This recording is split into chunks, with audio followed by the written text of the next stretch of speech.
Hey Motorheads, welcome back. Now let's talk about headlights. You know, headlights have been around for well over a century, and the first headlights were used on carriages back in the 1880s. They were later used on automobiles. They carried that same technology over, and they used acetylene or oil-filled lamps with a mirror behind them, and it wasn't a very focused light. It gave a really wide beam, and of course that worked better to be seen than to actually help you see when you were on the roads, and that was one of the problems. Another one of the problems, oil-filled lamps were not so great in the rain. They had a lot of issues when moisture would get to them. So along came the electric light about 20 years later in 1900, right around the turn of the century. The hard part for car makers back then was it was hard to make a dynamo or a generator that would produce enough energy to make it all work. In 1904, Peerless figured it out. They had the first car to offer electric lighting all around. But it wasn't until 1912 that Cadillac integrated an electrical ignition with its lights, and that was the basis for the modern electrical system we still use today in cars. Now, from the 1930s and for about 60 years after that, this is what headlights essentially looked like here. This is the sealed beam headlight, and your choices were essentially round or rectangular. Maybe they varied in size, but all headlights were basically the same for a number of years. And the lights consisted of a bulb and a curved reflector behind it that allowed the signal to be more projected and more direct, and it was a much brighter beam. And that was an incandescent bulb in the early days. Halogen lights came along sometime later, and that's when lights got a lot brighter and a lot more focused. Now, as long as the glass stayed sealed, you had no problems. If your light went out, you could just replace the bulb. It was a piece of cake. Of course, you'd replace the whole unit if moisture got inside that. But headlights today are a lot different since LEDs have come along. Look at this. LEDs have enabled car makers to make all different kinds of shapes. And you look around the parking lot and check out all the different shapes you'll see of lights out there in different sizes.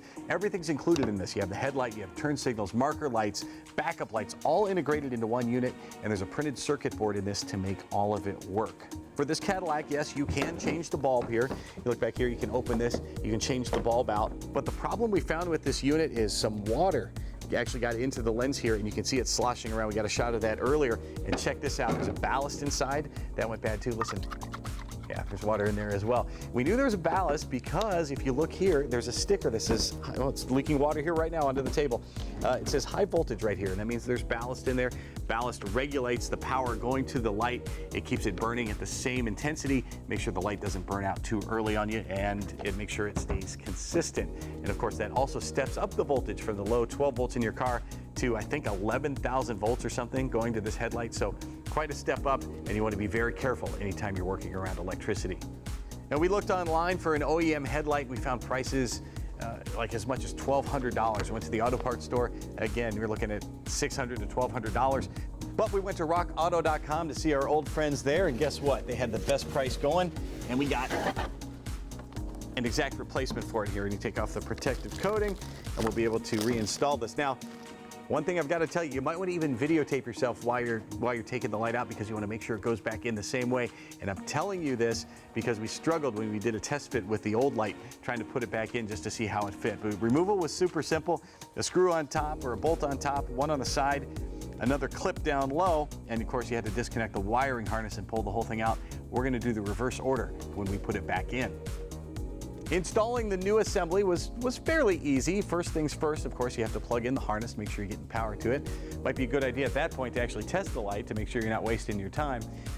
Once we got it in there, it was a little more difficult putting it in than it was taking it out, because when we took it out, we could break some of the tabs off. It didn't matter, that unit was broken already.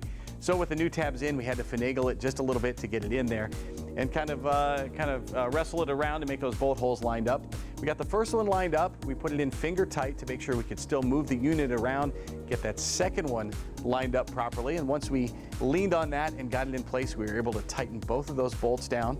The final adjustment then, you have an adjuster here on the side. You're able to use a star drive there or a Torx driver, and that will move that main element of the bulb up and down and aim your headlights properly so you don't make everybody on the road really angry that your lights are shining in their eyes. It really is that simple when you're replacing a headlight, but like with anything with your vehicle, you want to take your time. You don't want to rush through it. You don't want to get frustrated because you could end up breaking stuff. That can cost you money, and that can cost you time. That can cost you some downtime with your vehicle. We've got more Motorhead Garage coming up next week. We'll be back in 7 days. We hope you join us then. Until then, you can find us on YouTube and all the places where you can stream your programs. You can always find the coolest stuff for your vehicle here at Motorhead Garage. Until next time, drive safely.